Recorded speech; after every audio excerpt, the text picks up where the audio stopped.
Ibrani pasal 12 ayat 18 sampai ayat 29. Jika Bapak Ibu Saudara sudah ketemu, kita membacanya silih berganti. Saya membaca ayat 18, Bapak Ibu Saudara ayat 19. Kita silih berganti seterusnya hingga ayat 29. Demikian sabda Tuhan. Tanggung jawab yang berat.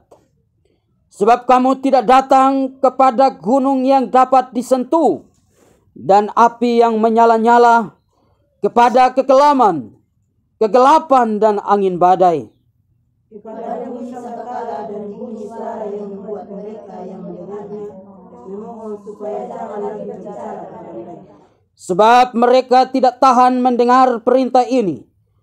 Bahkan jika binatang pun yang menyentuh gunung, ia harus dilempari dengan batu. Dan sangat mengerikan pemandangan itu, sehingga Musa berkata, aku sangat ketakutan dan sangat gemetar. Tetapi kamu sudah datang ke Bukit Sion, ke kota Allah yang hidup, Yerusalem sorgawi, dan kepada beribu-ribu malaikat, suatu kumpulan yang meriah. Dan kepada jemaat anak-anak sulung yang namanya terdaftar di surga, dan kepada Allah yang menghakimi semua orang, dan kepada orang-orang benar yang telah menjadi satu. Dan kepada Yesus pengantara perjanjian baru, dan kepada darah pemercikan yang berbicara lebih kuat daripada darah Habel. Jagalah supaya kamu jangan menolak Dia yang berfirman. Sebab jika mereka yang menolak Dia yang menyampaikan firman Allah di bumi, tidak luput apalagi kita jika kita berpaling dari Dia yang berbicara dari surga. Waktu itu suaranya menggoncang bumi, tetapi sekarang ia memberikan janji, satu kali lagi aku akan menggoncangkan bukan hanya bumi saja, melainkan langit juga. Ungkaplah satu kali lagi menunjukkan pada perubahan pada apa yang dapat digoncangkan, karena Ia dijadikan supaya tinggal tetap apa yang tidak digoncangkan. Jadi karena kita menerima kerajaan yang tidak tergoncangkan, marilah kita mengucap syukur dan beribadah kepada Allah menurut cara yang berkenan kepadanya, dengan hormat dan takut. Sebab kita adalah Allah yang menghanguskan. Demikian jauh pembacaan sabda Tuhan. Dan Alkitab berkata yang berbahagia adalah mereka yang mendengar firman Tuhan dan yang memelihara firman Tuhan itu dalam kehidupannya hari lepas hari. Bapak Ibu Saudara, salam. Puji Tuhan. Apa kabar? Baik. Kita bersyukur hari ini kita boleh dapat kembali beribadah di pos Pameti Mahu di tempat ini. Bapak Ibu Saudara yang dikasihi oleh Tuhan, tema firman Tuhan hari ini adalah menerima kerajaan yang tidak tergoncangkan. Menerima kerajaan yang tidak tergoncangkan. Saya ambil di ayatnya yang ke-28. Mari kita perhatikan ayatnya yang ke-28. Ayat yang ke-28 kita baca sekali lagi. 1, 2, 3.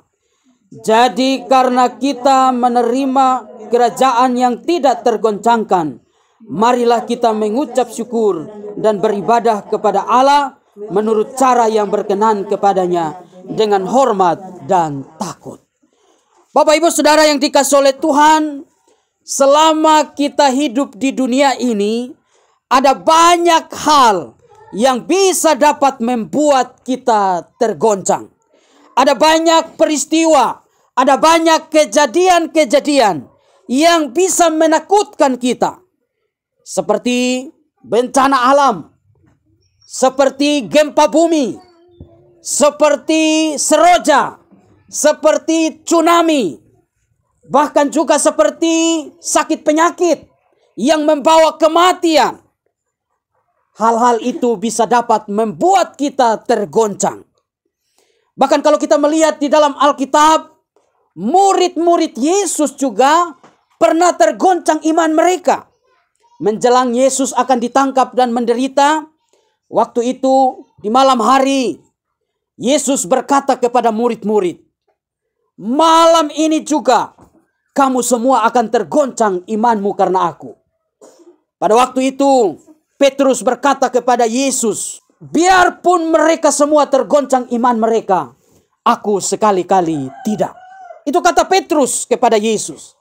Tapi apa yang terjadi Bapak Ibu? Nyatanya malam itu juga sebelum ayam berkokok, ternyata Petrus menyangkal Tuhan Yesus sebanyak berapa kali? 3 kali. Murid-murid saja tergoncang iman mereka, apalagi kita orang percaya di zaman sekarang. Murid-murid saja tergoncang iman mereka, apalagi kita.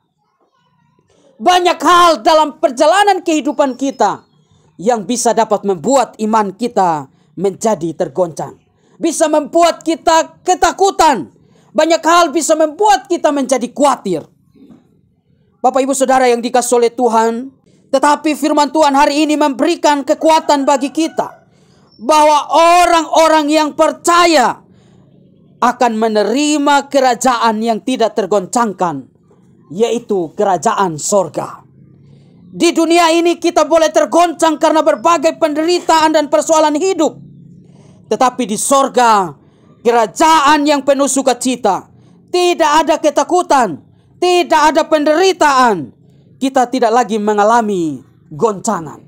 Sehingga di ayat 28 ini menjelaskan bahwa kita menerima kerajaan yang tidak tergoncangkan. Karena itu marilah kita bersyukur, mengucap syukur, beribadah kepada Allah.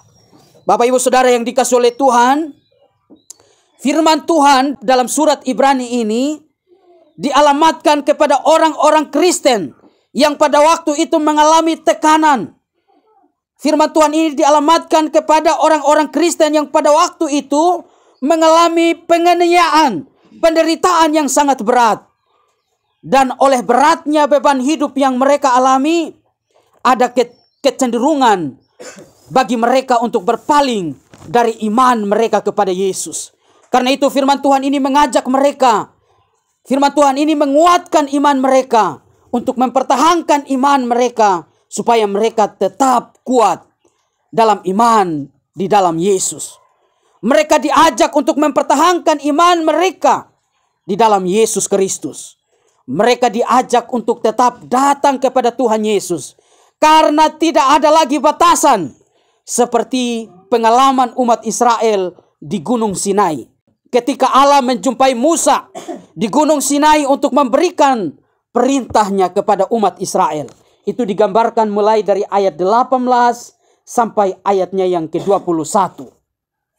Ayat 18 sampai ayat 21 mengatakan mereka tidak boleh dekat gunung itu. Mereka harus menjaga jarak. Binatang saja yang dekat dilempari dengan batu. Jadi kehadiran Allah di Gunung Sinai pada waktu itu digambarkan seperti sesuatu yang terjadi dengan dahsyat. Di sini digambarkan seperti api yang menyala-nyala, kekelaman, angin badai, bunyi sangkakala. Hal ini membuat umat menjadi takut dan memohon agar firman tidak lagi diucapkan kepada mereka. Bahkan Musa pun menjadi takut dan gemetar.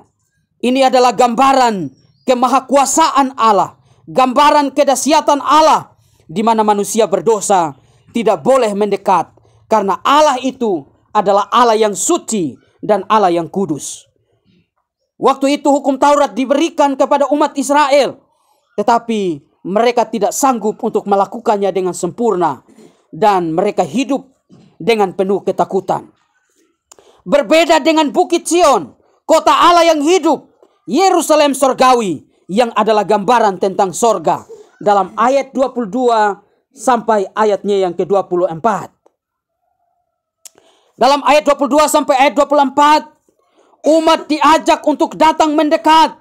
Umat diajak untuk berkumpul, bersukaria bersama para malaikat, bersama orang-orang kudus yang namanya tercatat di sorga. Ini adalah gambaran sorga yang penuh sukacita, di mana Yesus yang bertakhta dan memerintah. Yesus adalah pengantara dalam perjanjian baru yang menyucikan dosa umat manusia dengan darahnya di atas kayu salib. Darah Habel berteriak kepada Tuhan dan menuntut pembalasan pada waktu Kain membunuh Habel dalam kisah setelah umat manusia jatuh di dalam dosa. Anak-anak Adam yaitu Kain dan Habel pada waktu memberikan persembahan. Pada waktu itu persembahan Habel dikenan Tuhan, tetapi persembahan daripada Kain tidak dikenan Tuhan. Lalu kemudian Kain menjadi iri hati dan membunuh Habel pada waktu itu. Darah Habel berteriak kepada Tuhan menuntut pembalasan. Tetapi darah Kristus memberikan pengampunan kepada dosa manusia.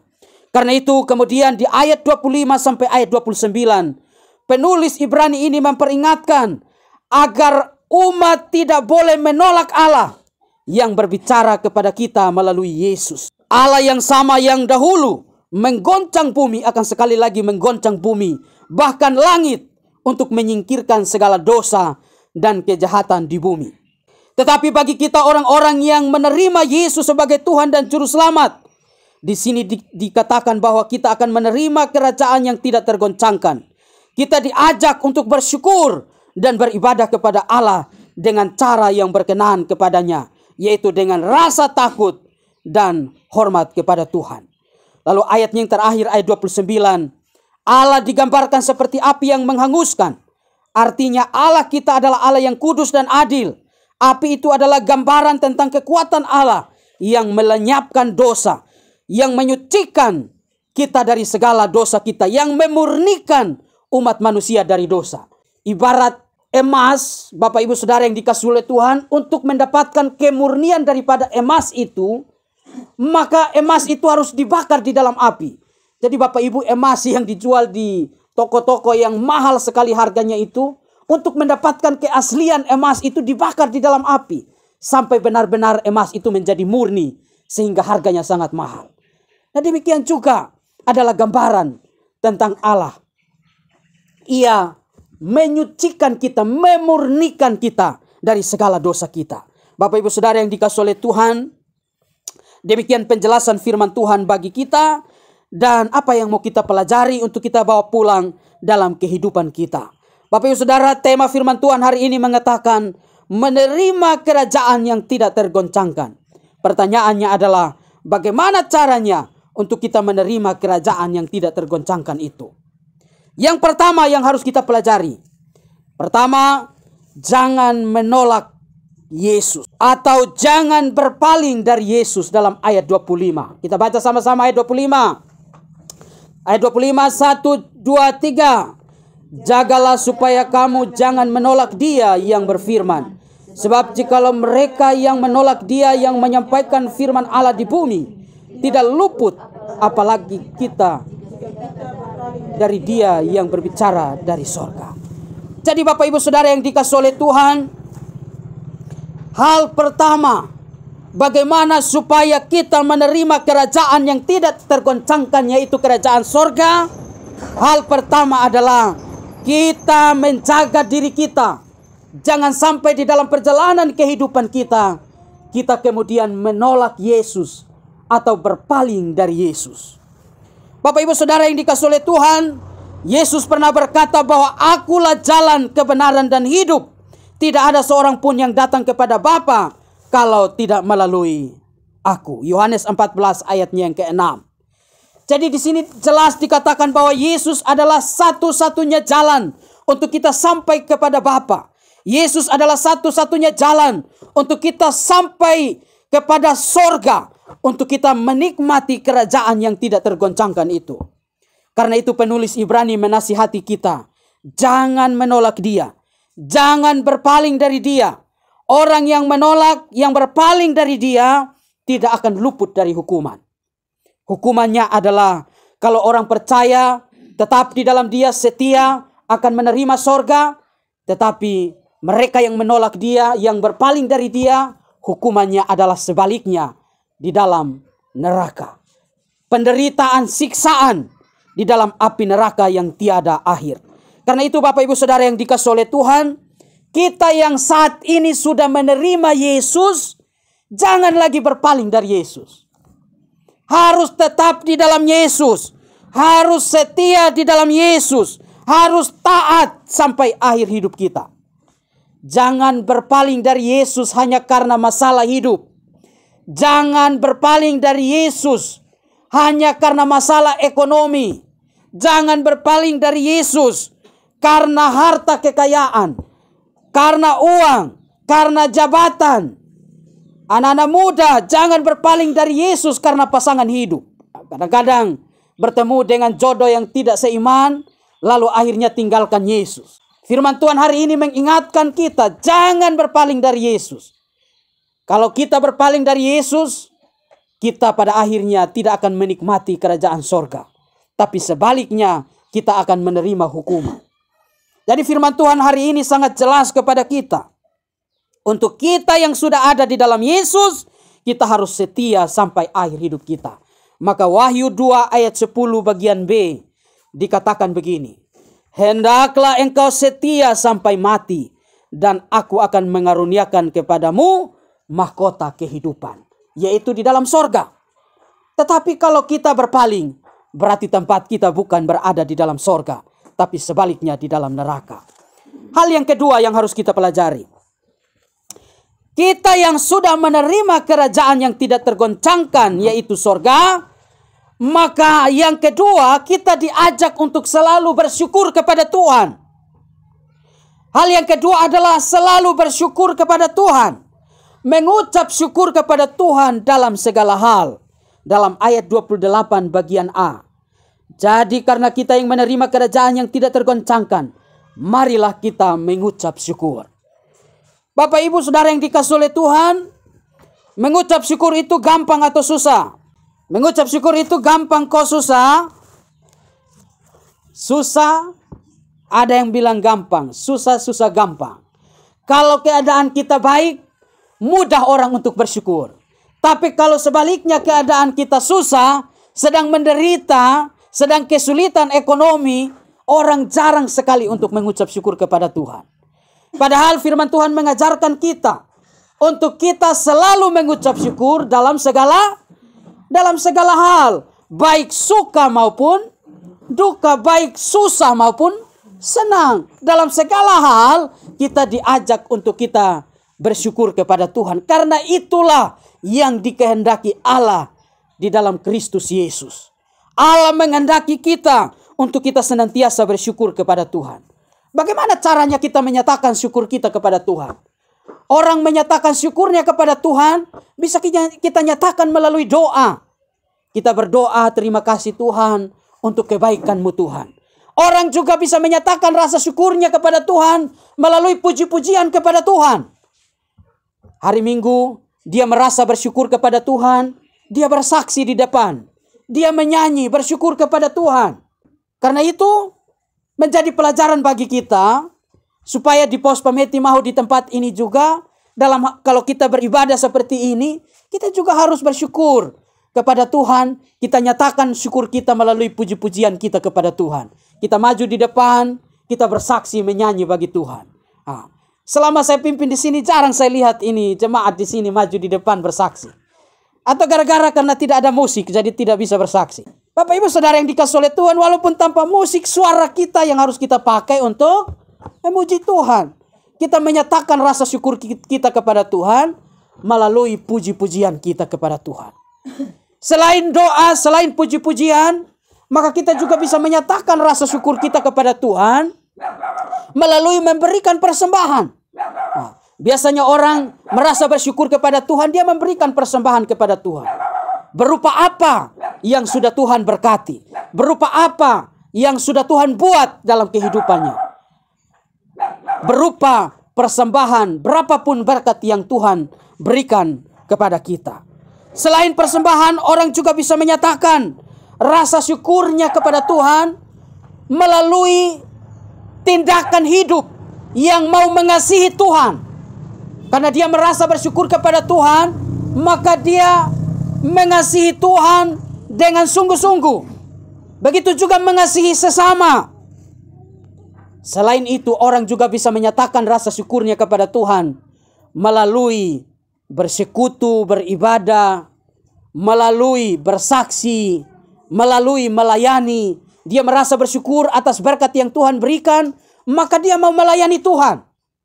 Nah, itu cara-cara bagaimana kita menyatakan rasa syukur kita kepada Tuhan.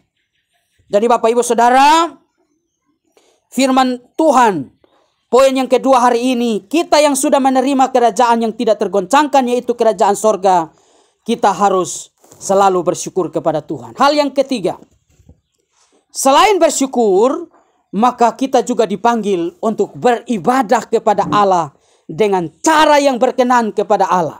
Cara yang berkenan kepada Allah, di ayat 28 bagian B dikatakan, beribadah kepada Allah dengan menurut cara yang berkenan kepadanya dengan hormat dan takut. Bapak Ibu Saudara yang dikasihi oleh Tuhan, hormat dan takut kepada Tuhan. Ini adalah perintah Tuhan yang harus kita lakukan dalam kehidupan kita. Jadi sebenarnya datang kepada Tuhan itu, beribadah kepada Tuhan itu, kalau hormat dan takut itu tidak harus dipaksa baru datang ibadah. Jadi kalau kita punya perasaan hormat dan takut kepada Tuhan, tidak harus diingatkan terus baru datang untuk beribadah. Nah, tidak harus dipaksa baru datang ibadah. Kalau kita punya rasa hormat kepada Tuhan, kalau kita rasa takut kepada Tuhan. Tetapi setiap orang percaya harus punya kesadaran sendiri di dalam hati untuk datang beribadah. Jadi tidak boleh harus dipaksa-paksa, didorong-dorong oleh majelis baru datang ibadah. Seharusnya kita punya kesadaran sendiri di dalam hati. Kalau kita memiliki rasa takut akan Tuhan, kalau kita memiliki rasa hormat kepada Tuhan. Setiap orang percaya harus memiliki kesadaran. Setiap orang percaya harus memiliki rasa takut. Setiap orang percaya harus memiliki rasa hormat kepada Tuhan. Kita tidak lagi berada di bawah ketakutan. Kita tidak lagi berada di bawah hukum Taurat. Kita tidak lagi dibatasi untuk datang beribadah. Kita tidak sama seperti dulu di dalam perjanjian lama. Orang-orang percaya dibatasi. Orang Israel itu dibatasi untuk datang kepada Allah. Tidak boleh dekat. Kalau berdoa pun doanya harus dipimpin oleh para imam. Tidak boleh umat berdoa kepada Tuhan. Harus melalui imam. Tidak boleh dekat dengan Tuhan pada waktu itu. Tetapi setelah Yesus datang, Yesus membuka jalan bagi kita untuk kita dekat dengan Allah. Tidak ada lagi batasan untuk kita beribadah. Karena itu Bapak Ibu Saudara yang dikasihi oleh Tuhan, mari kita datang kepada Tuhan, beribadah kepada Tuhan dengan tulus hati, dengan taat, dengan setia kepada Tuhan. Tidak boleh dipaksa-paksa baru ibadah. Tidak boleh didorong-dorong baru ibadah. Tapi kita sebagai orang yang percaya kepada Tuhan harus memiliki kesadaran sendiri untuk kita datang dan beribadah kepada Tuhan. Bapak Ibu Saudara yang dikasihi oleh Tuhan, ini 3 hal yang menjadi pelajaran bagi kita yang harus kita bawa pulang untuk kita terapkan dalam kehidupan kita sebagai orang percaya. Yang pertama, kita belajar jangan menolak atau berpaling dari Yesus. Yang kedua, kita yang sudah menerima kerajaan yang tidak tergoncangkan, kita belajar untuk selalu bersyukur. Dan yang ketiga, selain bersyukur, kita harus beribadah kepada Allah dengan rasa takut dan hormat kepada Allah, dengan kesadaran sendiri untuk datang beribadah kepada Allah. Biarlah 3 hal ini menjadi berkat bagi kita, mengingatkan kita untuk kita taat dan setia kepada Tuhan, sehingga pada akhirnya kita menerima kerajaan yang tidak tergoncangkan. Tuhan memberkati kita dengan firman-Nya.